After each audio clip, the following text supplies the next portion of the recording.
Hello everybody and welcome to another strategy breakdown. In this episode we will have a closer look at a very well-timed double B-side fake followed by contact A-side push. Tactic comes from recent StarLadder Lan Finals from match between Faze and Astralis. We will start with the map, then we'll move on to players' poves, and before we finish, as usual, I will provide you with some insights on this tactic, so make sure to watch the video till the very end. In the beginning of a round, Tero plays very passively, having only one man in the A house, one watching mid with AWP, and remaining 3 players in the B apps. After a few seconds, first fake takes place, followed by 4 players rotation. Shortly after, another fake is being performed, and at the same time 3 players pushes A side from ramp and A house. Take a quick look at each player's POV now. Karrigan holds the A house and checks ramp every now and then. After first set of nades was thrown on B, he switches position and prepares to throw his nades. Next, he pushes the bomb site jumping out of the window.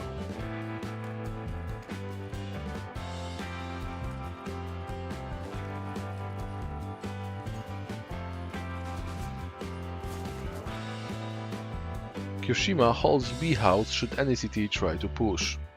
As soon as Karrigan joins him, they fake the bomb site together for the second time.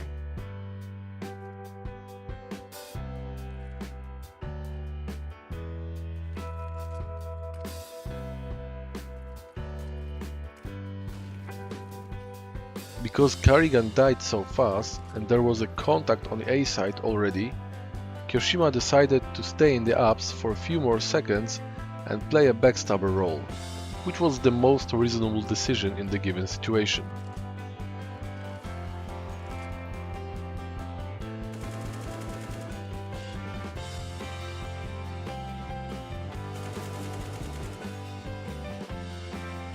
Alu's job is boring as hell since he only watches middle till rotation takes place and then moves towards ramp together with his teammates. In my opinion, having such a skilled sniper in the team, you should be allowing him to pick first instead of letting your rifler to do the job.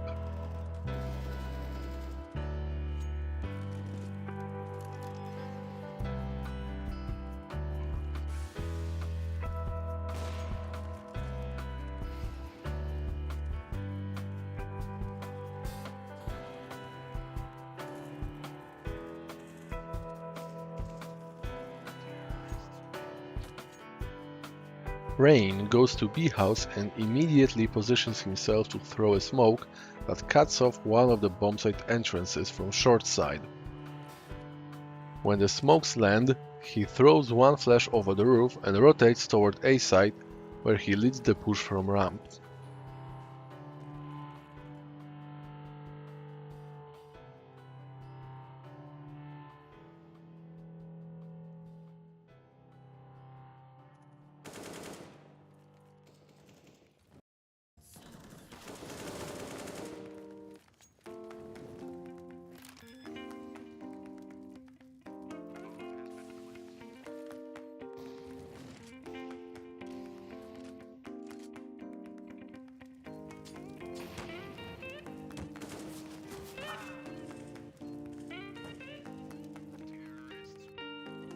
Nico's first job is very similar.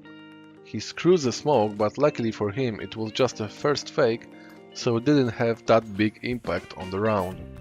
Should he land it properly, however, CT would most likely get rid of few more nades, I believe.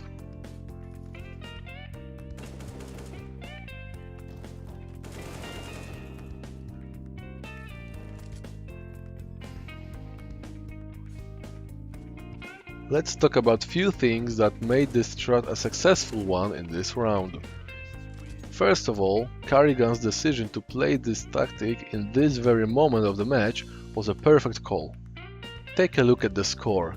It was very tight, and even though Tero was playing extremely passive in this round, not showing their asses anywhere, the pressure made CT unwilling to take a risk and pick A house or ramp. Second of all, because there was not a single noise on the map after first bombsite fake, City expected another attack on the same bombsite as soon as the grenades were thrown. Device rotated toward kitchen, leaving Glaive alone inside the bombsite. Third thing I wanted to mention are smokes thrown by Terror that completely cuts off the view from short. I think that Faze expected a sniper picking middle from short and wanted to eliminate him from picking B-house windows for some time. Be sure to learn both of the smokes as they are extremely useful when executing B-side. You might also want to add a Molotov to the position Zipnix was standing in. Another thing I need to point out is that when you are faking a bomb site, for the tactic to work you usually have to sacrifice one player. In that case, be sure that remaining teammates have some utility left to hold the after plant playing at a disadvantage and to gain some time for the backstabber. The last element I would like to draw your attention to is City's behavior on B-side. Even though they didn't see anybody, they got rid of many grenades to prevent the first B-side attack, and when the second wave of smokes was thrown, they had only few nades left, and that might also have an impact on the rotation call. This is all for now, guys. As usual, many thanks for watching, and I see you soon with another strategy breakdown.